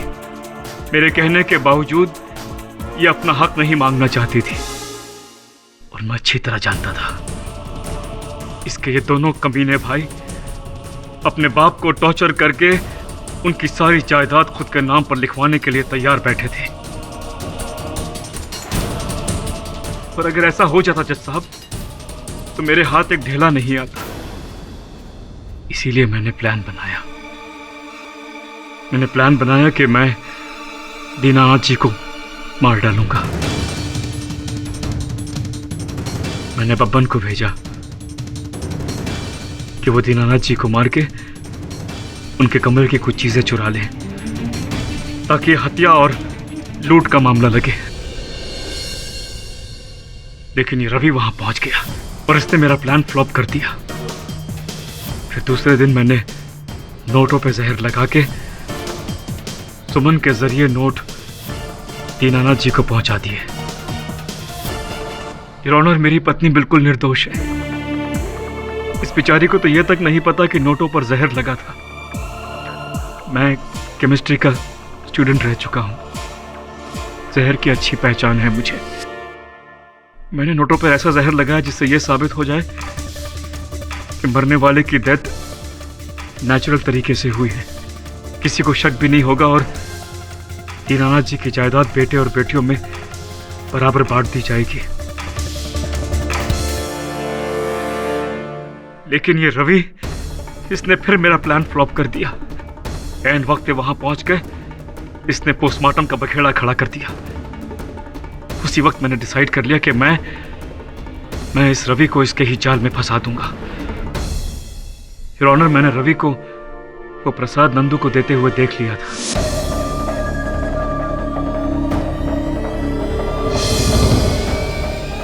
पुलिस के पहुंचने से पहले मैंने प्रसाद में वो जहर मिला दिया और वही बोतल मैंने रवि के घर में छुपा दी। मेरी किस्मत बुरी थी जज साहब। अगर नंदू ने वो नोट नहीं चुराए होते और नोट गिनते वक्त उसकी मौत नहीं हो गई होती तो मैं कभी पकड़ा नहीं जाता। दुर्भाग्यवश आपकी किस्मत आपको धोखा देगी। The defence rests your honour. Satish Mishra के इकबाले जुर्म के बाद यह अदालत उन्हें गिरफ्तार करके उन पर केस चलाने का आदेश देती है और मिस्टर रवि शर्मा को बाइज्जत बरी करती है। The case is closed. Phadak साहब। हाँ जी सर। इस बार भी जीतने के लिए आपने वो पैतरा जो यूज किया है वो भूत वाला, मुझे पता था भूत कुछ होते नहीं। नहीं, देखिए ये भ्रम में मत रहिएगा, क्योंकि अक्सर जो होता है वो दिखता नहीं, और जो दिखता है वो होता नहीं। एक मिनट क्या मैं कुछ समझा नहीं। समझे नहीं, यही तो प्रॉब्लम है। और भी दिलचस्प कहानी देखने के लिए हमारे चैनल को सब्सक्राइब करें और बेल आइकॉन दबाना न भूलें।